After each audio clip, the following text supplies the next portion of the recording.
Welcome to Energy 360, The Transition, a CSIS mini-series exploring the energy implications of Donald Trump's victory in the 2024 election.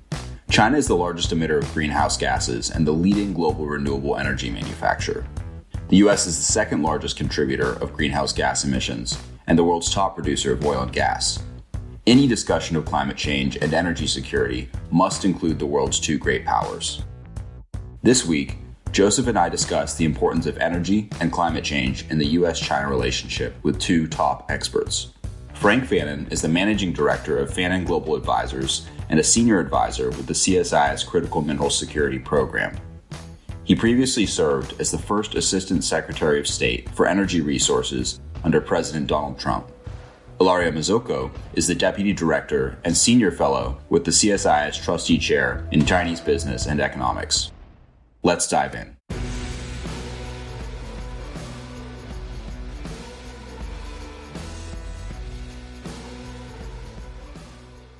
Energy and climate policy are at the heart of the U.S. and China relationship. Ilaria, Frank, Joseph, I want to start by just doing a level setting exercise here today. What is the state of the U.S.-China relationship in a word at this moment? Frank, I'll start with you. Terminal decline.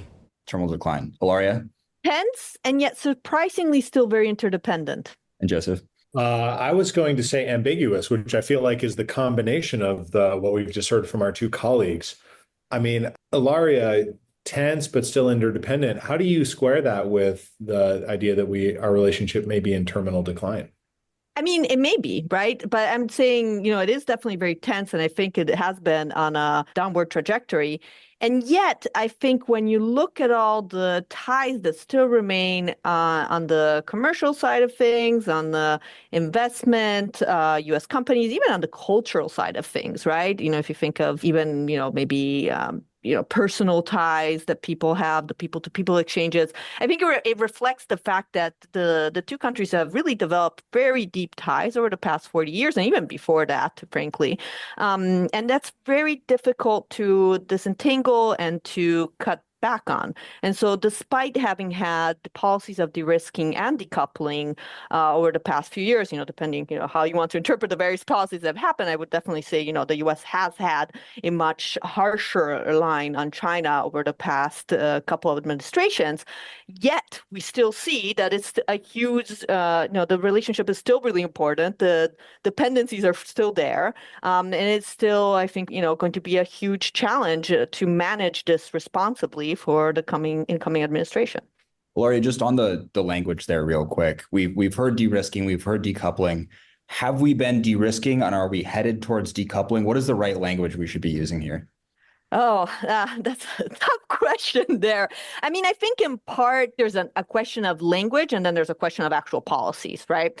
And so I think there's been a shift towards de-risking, which reflected the Biden administration's preference to at least portray its policies as much more targeted rather than sort of a sledgehammer to the full, cutting at all dependencies. But of course, the de-risking policies have been quite comprehensive and quite broad in their targets.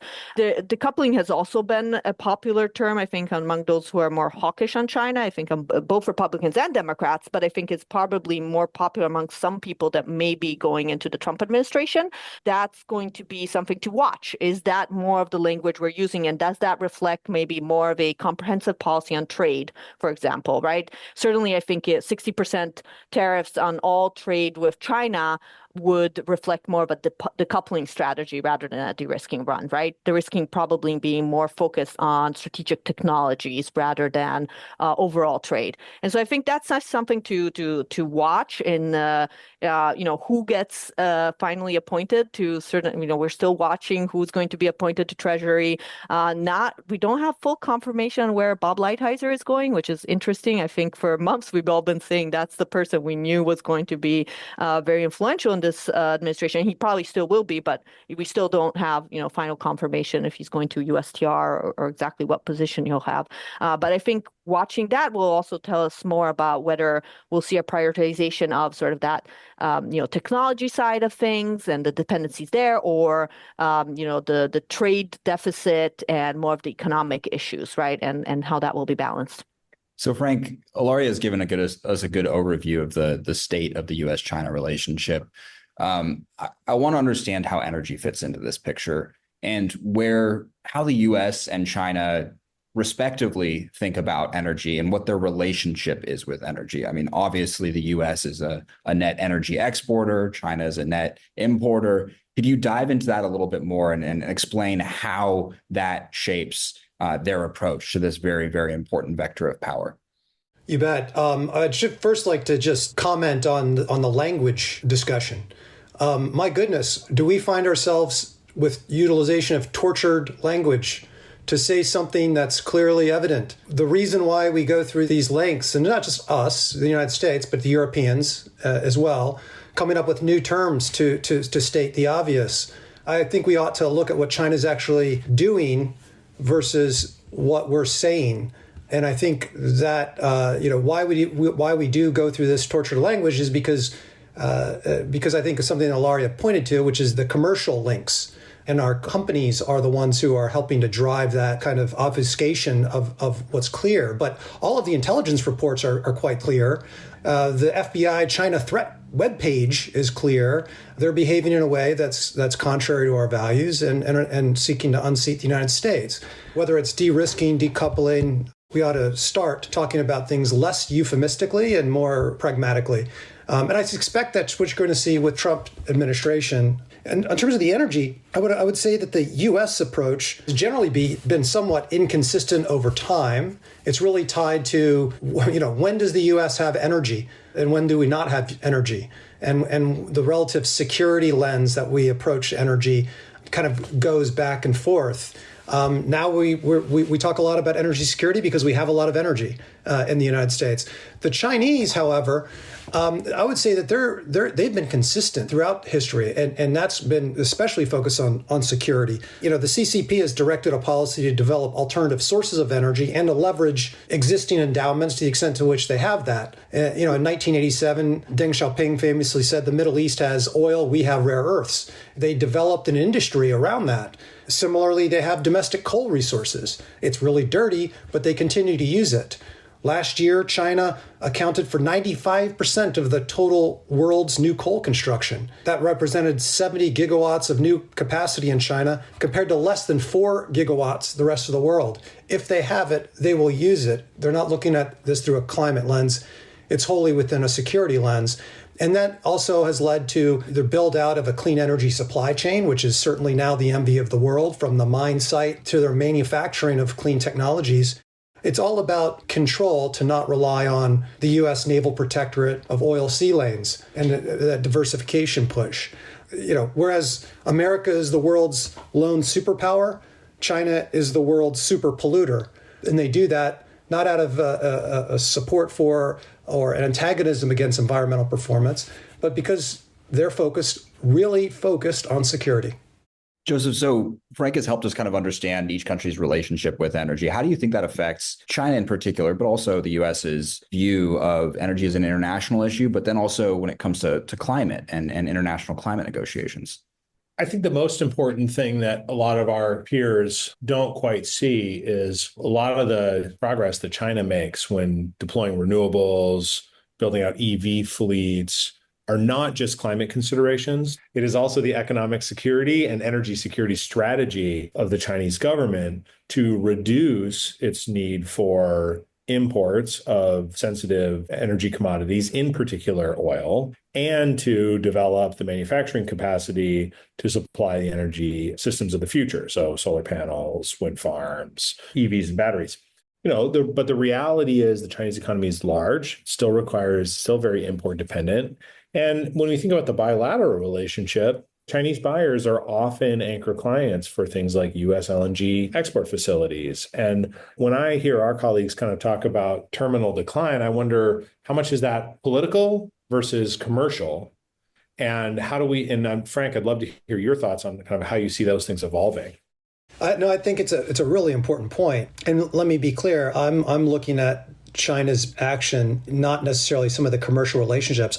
As Trump 1.0 did, I reasonably anticipate Trump 2.0 will also call for more LNG exports to places like China. And frankly, I think that's in our interest. It's in our interest to create that linkage that not only advances bilateral opportunity for discussion, but also demonstrates some degree of alignment somewhere, which I think the Biden administration was frustrated with when they really had a very strong push to try to do that on the climate change question. Multiple times, then Secretary or Special Envoy Kerry would go to Beijing and meet with leadership.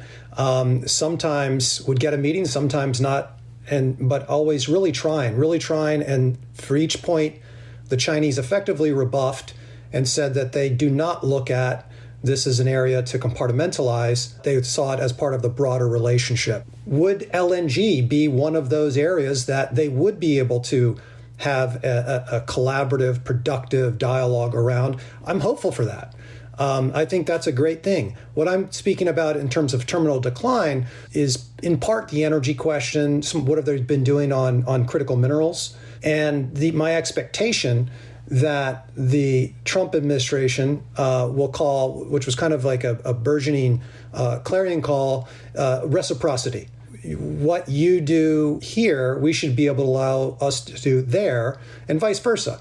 And if it's prohibited for a U.S. company in China, then we need to think twice whether we should permit it in the United States. I suspect that will be kind of one of the real signals going forward to really see what do the Chinese do. I saw Xi Jinping almost effectively trolling President Trump when he's telling President Biden he intends to work with the Trump administration on climate change. The same day that article comes out, media reports that China state initiated a dramatic cyber espionage campaign of U.S. telecom systems. So, let's see what they actually are doing versus what they're saying.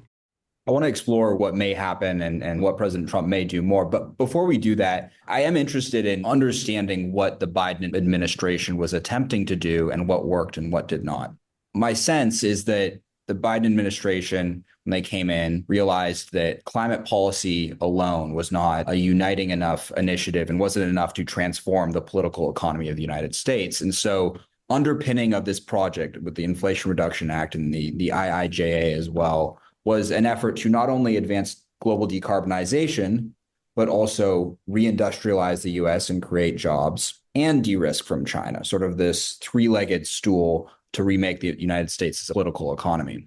My sense is that the Trump administration and with Trump's worldview, there's alignment on two of those legs of that stool when it comes to China de-risking or decoupling, but also the reindustrialization of the U.S., perhaps not so much on decarbonization.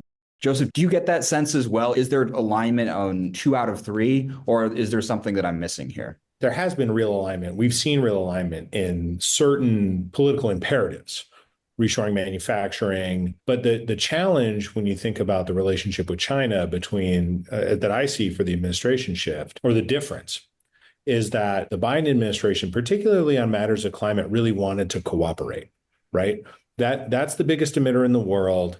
And we can't have a successful global response to climate change without Chinese cooperation, is the theory of change that the Biden administration had.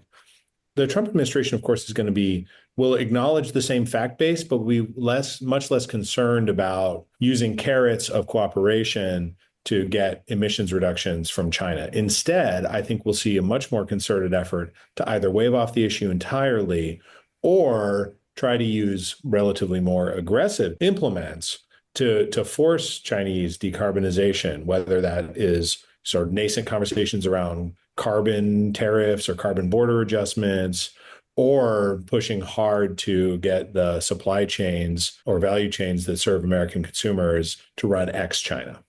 I think one thing to keep in mind is that I think climate cooperation was certainly a goal under the Biden administration, but they really struggled to achieve it. And I think part of the reason for that was that trade and maybe also investment issues were kind of off the table, right? So they were talking more about this parallel action, which I think was really modeled in the sort of pre-Paris agreement kind of era, where the U.S.'s role was to push China to commit more.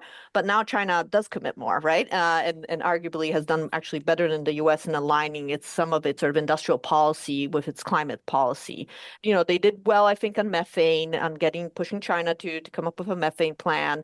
And they did establish some collaborations on carbon capture. Like, I want to give credit where credit's due, but I think the big elephant in the room remained trade, right? Overcapacity or investment, all these different issues which weren't being discussed. I think that under the Trump administration, those are going to be the issues that are probably going to be far more central, and those are quite important for the energy sector. And I think that's going to be a really sort of exciting area if you actually can get some deals done in that area. Ilaria, do you see alignment between the Biden administration and the Trump administration on the two of those things? Potentially some alignment on reindustrialization and, whether you want to call it de-risking or decoupling or whatever it is, right? There might be some potential alignment. I don't think the tools will look the same. And I think the tools do matter in terms of where we end up, right? So I think you are probably going to see a lot more potential negotiation. I think the word negotiation is important, and, Frank used it, and there wasn't a lot of negotiation, to be honest, during the Biden administration, right? There was a lot of de-risking for de-risking's purpose, not to actually get to a sort of an endpoint of saying, well, we want reciprocity or something of the sort, right? So not a lot of deal making, let's say. So there's potentially usage of trade, right? The question is, how ready are the Chinese to withstand maybe sort of a trade shock? That's an open question, which we'll have to see, right? It's possible that they're actually much more resilient than many people in Washington think. That is definitely a possibility. And, they've been preparing now, I think, for 4 years for this. They're going to be fully prepared to deal with it, which they definitely will not during a Trump 1 administration. I think the other question is, does the version of industrial policy that we'll see under the Trump administration, does it work, right? And I think there's a lot of questions over whether the IRA or the IIJA worked. But, I think the different approach, which maybe will likely have more deregulation, less subsidies, it will actually stimulate manufacturing in sort of the technologies that we're probably interested in this podcast is an open question. Frank, I wonder how the Trump administration will view certain technologies as strategic or not strategic.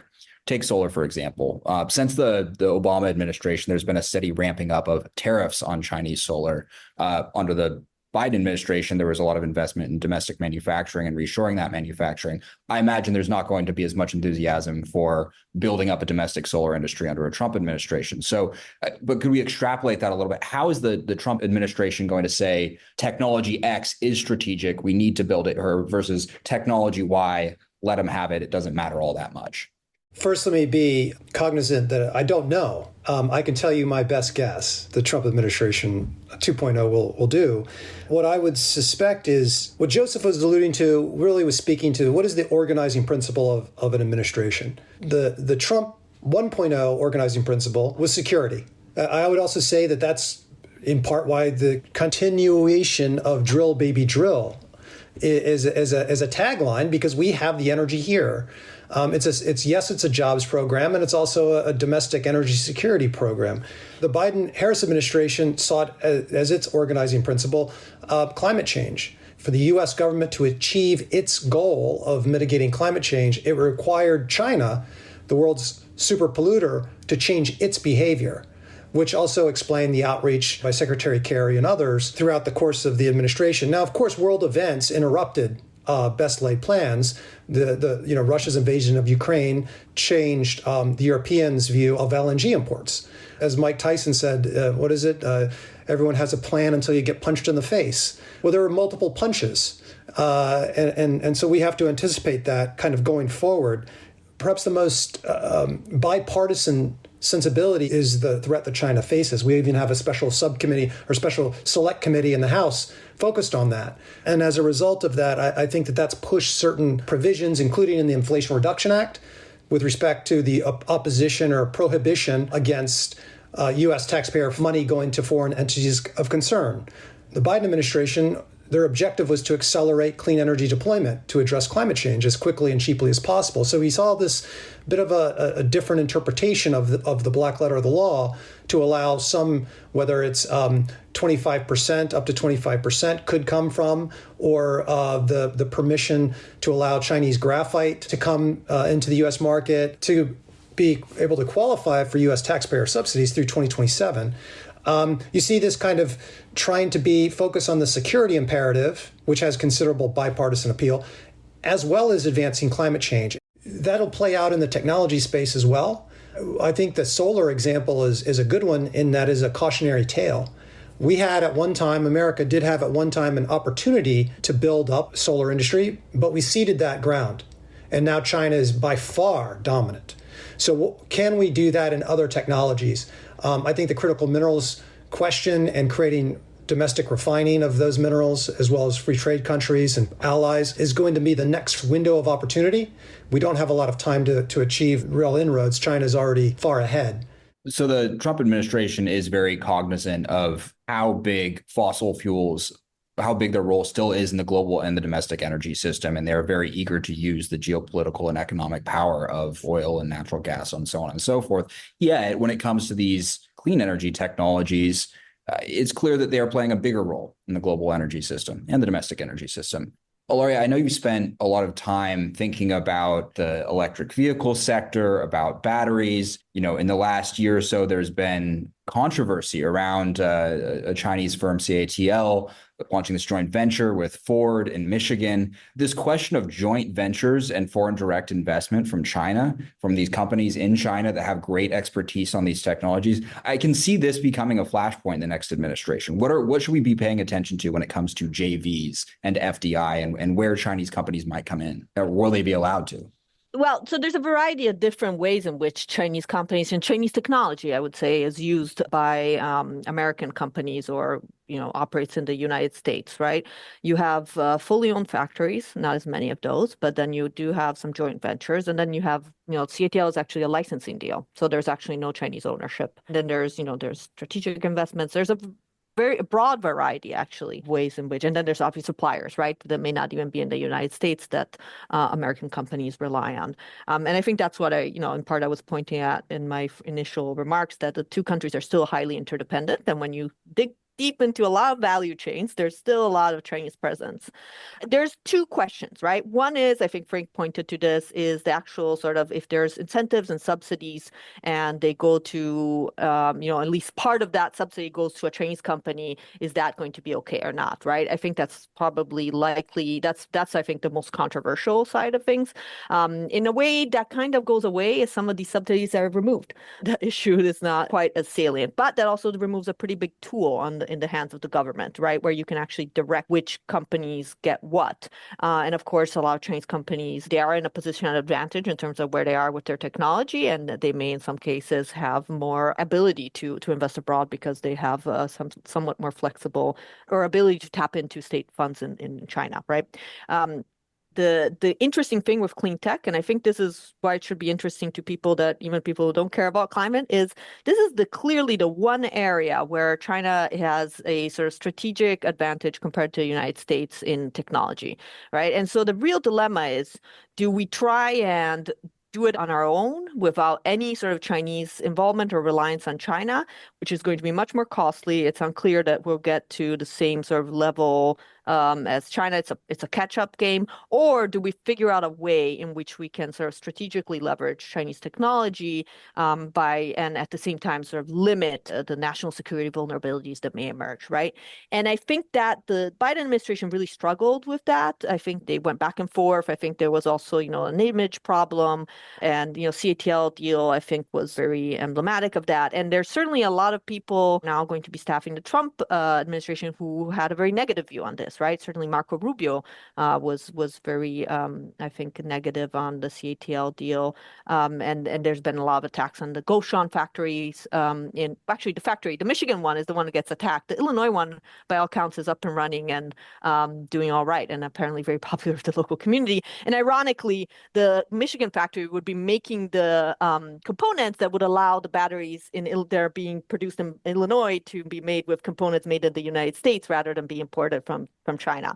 So I think that points to the complexity of this. And I think this points to me to the the challenge in whether you prioritize economic goals or national security goals, right? And if you want to prioritize economic goals, it makes complete sense to incentivize foreign direct investment, technology transfer, whatever. You can structure it however you want, but it makes sense to leverage that, even if it comes from a country that you might have a fraught, let's say, or, a rivalry with it. But if it's a national security concern, and, certainly we do have national security concerns, then I think it becomes a lot more challenging. So, Ilaria, that's a really important insight on domestic situation here. I want to make sure that we get to the international energy landscape before we wrap here. And so, Frank, the U.S. represents 11% of global greenhouse gas emissions. We're not going to solve this issue by ourselves. Obviously, China plays an important role with that. But of course, energy technologies and building energy infrastructure is a really important form of soft power and influence. Where is China's comparative advantage and where is ours when it comes to enabling access to energy in the rest of the world? China has integrated its investments through internationally through, of course, this marquee Belt and Road Initiative, which celebrated recently 10-year anniversary and had spent over $1 trillion around the world, usually mostly in the Southern Hemisphere, to link infrastructure and to advance their own economic interests. The way China invests is really tied to their own economic interests. It's really like in the mining space. It tends to be a shovel and ship kind of approach, everything going back to the PRC. They tend to go into countries, they'll identify what their real end game is, and then they'll hide that fact, and they'll go in and establish different things like building infrastructure, telling countries like in the case of Ecuador to give their oil, some of which was used for power generation, and swap the oil for hydropower, which the Chinese will come and build. And then they oftentimes do a poor job of that. This certainly was the case of the Coca-Cola Dam in Ecuador. And now the country is kind of worse off as a result of that. Of course, that is the story in many African countries as well, where the mainstay of a U.S. company, we spend a lot of time here talking about the mobilization of domestic workforces, the contribution and support of local communities. These kind of concepts, the Chinese tend not to operate that way. They tend to bring in their own workers and have their own camps of people. The local government will get some revenue from the project, but the people don't benefit. As a result of that, over this 10-year experiment of Belt and Road, they really are starting to get a lot of backlash in a lot of these countries. The U.S., by contrast, is investing in these countries. They're not doing it enough. We haven't mobilized our international financing in a way to really unlock the private industry. Of course, government in the West only does so much. It's really the private sector which does the job, but the government can lay the foundation and mobilize capital to unlock private sector. We need more of that, not less of it. Now's the opportunity. The Belt and Road story is turning out to be a bit of a sad one for a lot of the countries. Joseph, Frank, Ilaria, thank you so much for joining for this very important conversation. Thanks so much for joining us on The Transition. We'll see you next episode.